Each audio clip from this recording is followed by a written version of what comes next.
এখানে 2 চামচের চেয়ে বেশি ইস্ট নিলাম, দিলাম কুসুম গরম পানি, কিছুক্ষণ নেড়ে চেড়ে এরপর দিয়ে দিলাম চিনি, 2 চামচ চিনি, পরিমাণ মতো লবণ, দিয়ে দিলাম একটা ডিম, দিয়ে দিলাম কুসুম কুসুম তরল দুধ, এরপর দিয়ে দিলাম ময়দা 3 কাপ, এরপর সয়াবিন তেল দিয়ে এগুলো ভালোভাবে মুথে নিব।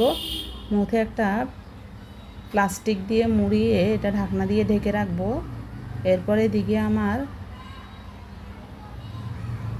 মুরগির সলিড মাংস নিলাম, আদা রসুন বাটা, গোলমরিচ বাটা, মশলা গুঁড়া, মরিচের গুঁড়া, সয়া সস, টমেটো সস, সামান্য লবণ দিয়ে এগুলো ভালোভাবে ম্যারিনেট করে নিব।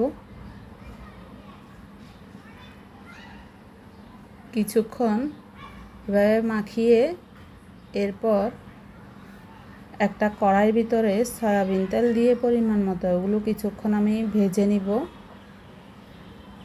নেড়ে চেড়ে ভেজে নিব। দেখতে থাকুন।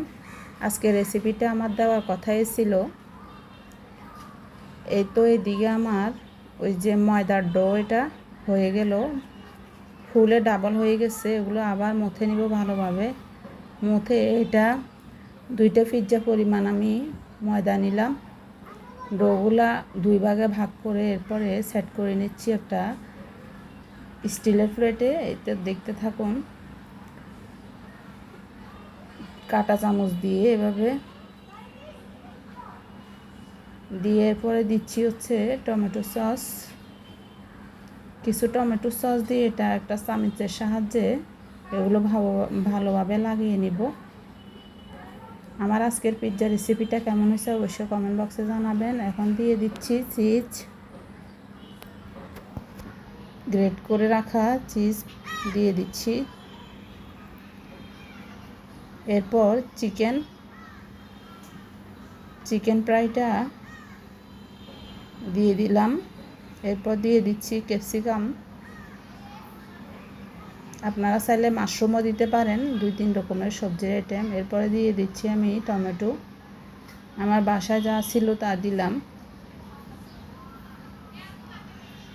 এরপর দিয়ে দিচ্ছি গাজর কুচি। এখন আবার দিয়ে দিচ্ছি চিজ।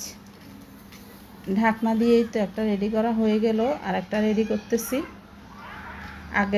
আগের মতো টমেটো সস দিয়ে ভালোভাবে লাগিয়ে নিব। এরপর চিজ দিয়ে সাজিয়ে নেওয়া হচ্ছে চিকেন ফ্রাইগুলো দিয়ে ভালোভাবে আবারও একটা ফ্রাই প্যানে এটা সাজিয়ে নেওয়া হচ্ছে। ভিউয়ার্স, আমার ভিডিওটি যদি আপনাদের কাছে ভালো লেগে থাকে অবশ্যই লাইক কমেন্ট শেয়ার দিবেন। যারা নতুন তারা অবশ্যই আমার পেজটি ফলো দিয়ে পাশে থাকবেন। যারা ইউটিউব চ্যানেল থেকে দেখছেন তারা অবশ্যই আমার চ্যানেলটি সাবস্ক্রাইব করে একটি গঠনমূলক কমেন্ট রেখে যাবেন যারা নতুন, আর যারা যুক্ত আছেন তাদেরকে অসংখ্য ধন্যবাদ। অবশ্যই আমার চ্যানেলে লাইক কমেন্ট শেয়ার দিয়ে পাশে থাকবেন। এরপর আমি কাঁচামরিচ কুচি, পেঁয়াজ কুচি দিয়ে আবারও আমি চিজ দিয়ে দিচ্ছি।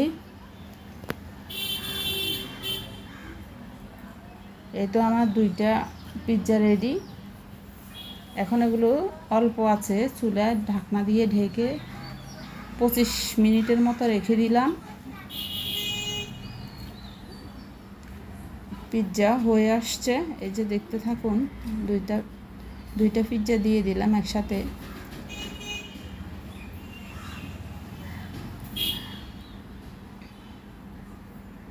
এ তো কি সুন্দর, মাশাআল্লাহ অনেক সুন্দর হয়েছে।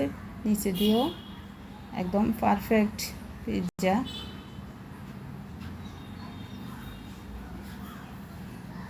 ঘরোয়া পরিবেশে আমরা রেস্টুরেন্টে অনেক টাকা খরচ করে আমরা এই পিৎজা খেয়ে থাকি। আমরা চেষ্টা করলে ঘরে এভাবে বানিয়ে খেতে পারি। যাদের ছেলে মেয়ে আছে তারা এভাবে বানিয়ে বাচ্চাদেরকে দিতে পারেন।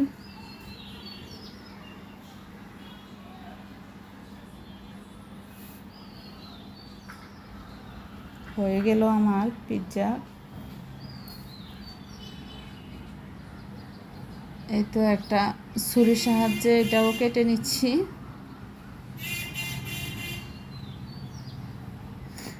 অবশ্যই পিৎজা কাটার আলাদা মেশিন আছে, আমার হাতের কাছে ছুরি ছিল, তাই ছুরি দিয়ে কেটে নিলাম।